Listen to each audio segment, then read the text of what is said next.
अगर आप महीने का 50,000 कमाते हैं तो आपकी लाइफ ठीक ठाक होनी चाहिए। इसका मतलब ना तो आप बेरोजगार हैं, ना भूखे और ना ही केयरलेस। बट इसके बावजूद भी हर महीने आप अपने आप को ब्रोक फील करते हो, अंदर से टूटा हुआ महसूस करते हो, ऐसा लगता है कि मेरे बस में कुछ है ही नहीं। तो भाई साहब, आप अकेले नहीं हो, आपके साथ मैं भी हूँ और हमारे साथ करोड़ों लोग हैं। सीएनबीसी की एक रिपोर्ट बोलती है जो लोग हर महीने 80,000 से 1 लाख पर मंथ कमा रहे हैं वो लोग भी अंदर से टूटा हुआ महसूस करते हैं, ब्रोक फील करते हैं। मतलब महीने के आखिरी के जो 5 दिन होते हैं वहां तक आते आते हमारा बैंक अकाउंट सूख जाता है, यूपीआई पेमेंट पेंडिंग रह जाती है, सेविंग नाम का कोई चीज होता नहीं है और ऐसे में हमारे दिमाग में बस एक ही सवाल आता है कि साला पैसा जा कहाँ रहा है। बट पता है एक्चुअल प्रॉब्लम आपकी सैलरी है ही नहीं, प्रॉब्लम कुछ और है। क्योंकि भाई साहब, इंडिया में 50,000 महीना कमाना एक डिसेंट अमाउंट माना जाता है। अब मैं डिसेंट अमाउंट क्यों बोल रहा हूँ? क्योंकि अगर आप इंडिया का एवरेज सैलरी निकालो तो वो होता है 28,000 पर मंथ। अब इसके हिसाब से 50,000 तो ठीक ठाक हुआ। मतलब जितना एवरेज सैलरी है उसका डबल आप कमा रहे हो, लेकिन फिर भी अंदर से टूटा हुआ महसूस कर रहे हो, ब्रोक फील कर रहे हो। तो आखिर इसका असली रीजन क्या है? तो इस वीडियो में पूरे प्रूफ के साथ बिल्कुल प्रैक्टिकल तरीके से मैं आपको समझाऊंगा कि आखिर ऐसा हो क्यों रहा है और आपका पैसा जा कहाँ रहा है। तो फिर चलिए वीडियो को शुरू करते हैं। और शुरू करते ही सबसे पहले एक सिंपल सा ब्रेक डाउन करते हैं, क्योंकि भाई साहब जब तक नंबर्स हमारे सामने नहीं आएंगे हमें पता ही नहीं चलेगा कि आखिर में बंदा हर महीने अंदर से टूटा हुआ क्यों महसूस कर रहा है। ओके, तो मान लेते हैं कि आप इंडिया के किसी मेट्रो या फिर टियर 1 सिटीज में रहते हैं और आपकी सैलरी 50,000 पर मंथ, यानी कि 50,000 पर मंथ। अब 50,000 पर मंथ सुनने में एक डिसेंट अमाउंट लगता है पेपर पर, लेकिन हमें असली पिक्चर तब दिखेगा जब हम इसे तोड़ के देखेंगे। तो यहाँ पर मैं मुंबई का एग्जांपल लूंगा, क्योंकि मैं ऑलरेडी मुंबई में रह चुका हूँ 2 साल मीरा रोड में, और ये सारी चीजें मेरे साथ हुई हैं। तो ये मेरा एक्सपीरियंस है, मैं कहीं से पढ़ करके आपको नहीं बता रहा हूँ। इसलिए अब जो मैं ब्रेक डाउन करने वाला हूँ वो मेरे मुंबई का रियल एक्सपीरियंस है। अभी आप कौन सा सिटी में रहते हो उसके हिसाब से नंबर्स लगा के देखना, तब आपको पता चलेगा कि भाई साहब इतना डिसेंट अमाउंट होने के बाद भी महीने के एंड में जेब खाली क्यों लगती है। ओके, तो मैं मान लेता हूँ कि आप मुंबई में रहते हैं और 50,000 महीना कमा रहे हैं। तो जो सबसे बड़ा खर्चा होता है वो होता है रूम रेंट पर। 12 से 15,000 हर महीने आपको देना पड़ता है रूम रेंट के लिए।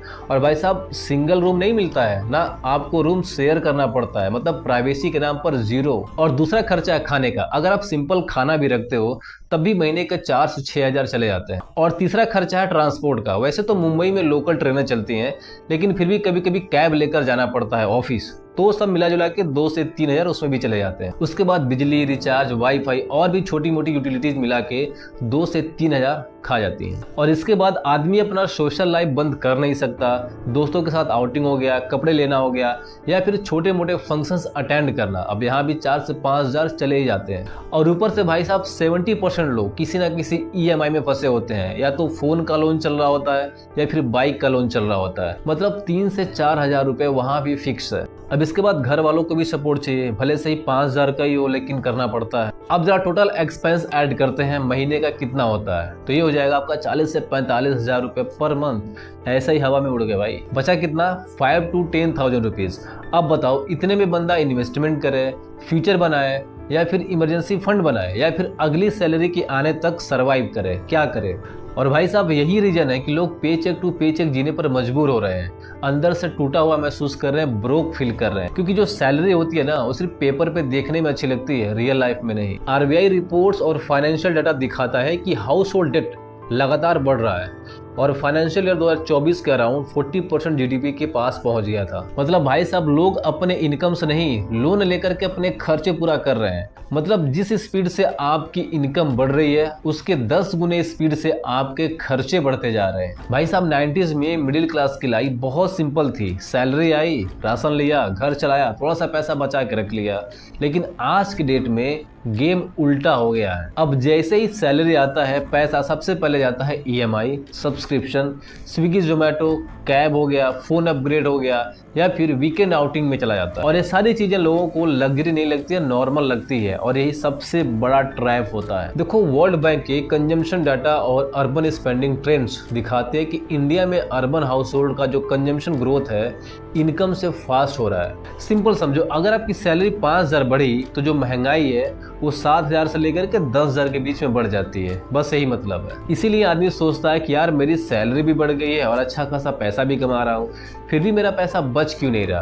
तो भैया सच्चाई ये है कि आपकी इनकम नहीं, आपका जो कॉस्ट ऑफ लिविंग है वो आपकी इनकम से आगे निकल रहा है। और जब तक ये बात लोगों को समझ में आती है, सैलरी बढ़ने के बाद भी बंदा अंदर से टूटा हुआ महसूस करता है, ब्रोक फील करता है। तो भाई साहब सच्चाई ये है कि आज की डेट में मिडिल क्लास वालों को सिर्फ महंगाई नहीं तोड़ रही है, उसको सबसे ज्यादा तोड़ रहा है सोशल प्रेशर। आप अपने आप से पूछ के देखो, क्या आप भी सोशलाइज्ड हो? देखो पहले क्या था कि लोग अपने औकात के हिसाब से जीते थे, आज लोग कंपैरिजन के हिसाब से जीते हैं।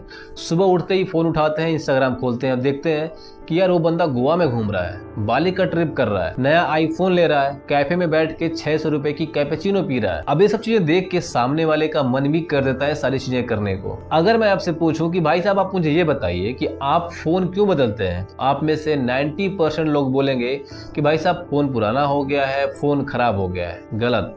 आप फोन इसलिए बदलते हैं क्योंकि आपके ऑफिस में सबके पास बेटर मॉडल है और आपको लगता है कि आप पीछे रह गए, इसलिए आप फोन बदलते हैं। खराब है या फिर पुराना है इसलिए नहीं बदलते। भाई साहब आप अपने खुद के लाइफ को देख लो, जब आपकी सैलरी 30,000 से 50,000 होती है तो आपको लगता है कि आपकी लाइफ इंप्रूव कर रही है, ग्रोथ हो रहा है आपकी लाइफ में। तो पहले आप सेकेंड हैंड फोन यूज करते थे, अब नया फोन ले लिया है EMI पे।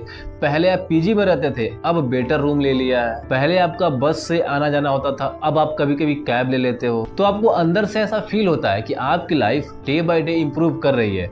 बट भाई साहब आप महंगाई के चक्रव्यूह में फंस रहे हो। तो भाई साहब बड़ी सिंपल सी बात है, अगर आपकी सैलरी 30, 40 या फिर 50,000 है, फिर भी स्ट्रगल कर रहे हो तो शर्माना मत, आप फेल्योर नहीं हो। आप एक ऐसे सिस्टम में हो जो आपको सरवाइव करने देता है लेकिन ग्रो नहीं करने देता। और भैया जब तक आप इस सिस्टम को, इस गेम को नहीं समझ जाते, आपकी ना तो सैलरी बढ़ने वाली है और ना ही आपका स्ट्रगल खत्म होने वाला है। बाय द वे अगर मान लेते हैं कि आपकी सैलरी बढ़ भी गई तो आपका स्ट्रगल नहीं खत्म होने वाला है जब तक आप इस सिस्टम को अच्छे से नहीं समझ जाते। तो बस आज की वीडियो में इतना ही। आज हमने देखा कि भैया हाई सैलरी होने के बाद भी बंदा अंदर से टूट जाता है, स्ट्रगल करता है। अब उसका रीजन क्या है मैंने बताया इस वीडियो में। तो अगले वीडियो में हम बात करेंगे कि भाई साहब अगर मान लेते हैं सैलरी 20,000 ही हो तो भी कैसे मैनेज करें कि भैया एंजॉयमेंट भी हो जाए, रह भी लें और थोड़ा बहुत पैसा इन्वेस्ट भी कर लें। तो अगली वीडियो में मैं ये सारी चीज़ें डिस्कस करूंगा। तो मेक श्योर करो कि चैनल को सब्सक्राइब कर लेना ताकि आपसे वीडियो मिस ना हो जाए। मिलता हूँ अगली वीडियो में।